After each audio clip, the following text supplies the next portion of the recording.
13ই মে দেখছি আমি কে কি করে, পরদেশি পরদেশি জানা নেহি মুঝে ছোড়কে।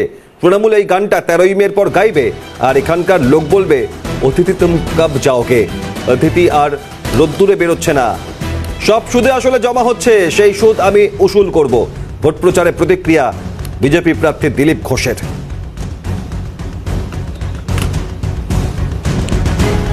13 তারিখ অবধি দেখছি আমি কে কি করে, সব নোট হচ্ছে। ওই গানটা গাইতে হবে আপনাদের কেন্দ্রীয় জন্য, পরদেশি পরদেশি জানা নেই মুঝে ছোড়কে। টিএমসি এই গানটা গাইবে 13 তারিখের পরে, পরদেশি পরদেশি জানা নেই।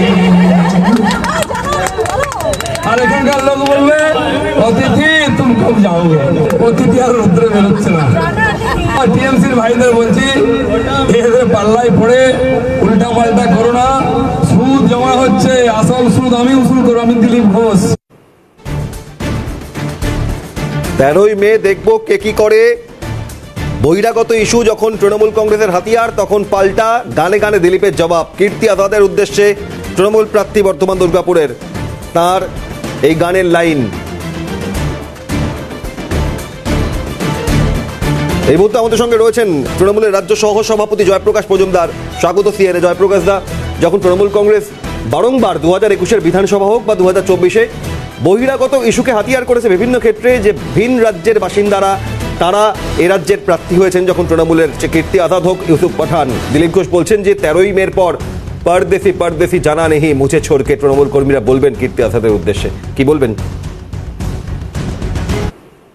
আস্তে আস্তে নিজের যে জায়গাটা ছিল পশ্চিমবঙ্গের রাজনীতিতে, সেটাকে নষ্ট করে একটা রাজনৈতিক জোকারে পরিণত হয়েছেন এই গত 2-3 সপ্তাহে। কখনো হাতে গদা, কখনো হাতে ত্রিশূল, কখনো হাতে লাঠি, আজকে শুনলাম হকি স্টিক নিয়ে বেরিয়েছেন এবং এলোমেলো কথা বলছেন। কখনো কুকথা বলছেন, কখনো রাজনৈতিক ভাবে অপ্রাসঙ্গিক কথাবার্তা। এইভাবে নিজেকে এত খেলো করে দিয়েছেন, পলিটিক্যাল জোকারে পরিণত হয়েছেন দিলীপ ঘোষ। তার কথার কোনো আর মন্তব্য করে উত্তর দেওয়া যায় না, কারণ মানুষ ভোট দেবে সিম্বল দেখে, দল দেখে, এবং দিলীপ ঘোষকে মেদিনীপুর থেকে তাড়িয়েছে তার দলই। তার দল শুভেন্দু অধিকারী মেদিনীপুর থেকে উৎখাত করেছেন দিলীপ ঘোষকে, পাঠিয়ে দিয়েছেন নতুন একটা সিট, যেটা হারা সিট।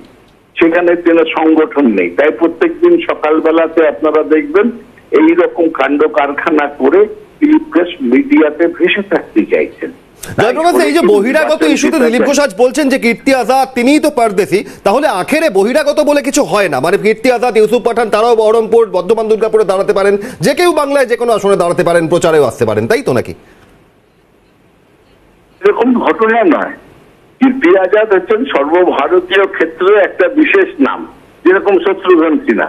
শত্রুঘ্ন সিনহাকে যখন আসানসোলের উপনির্বাচনে আনা হয়েছিল, তখন আসানসোলের কোন লোক তাকে বহিরাগত মনে করেনি। কেন?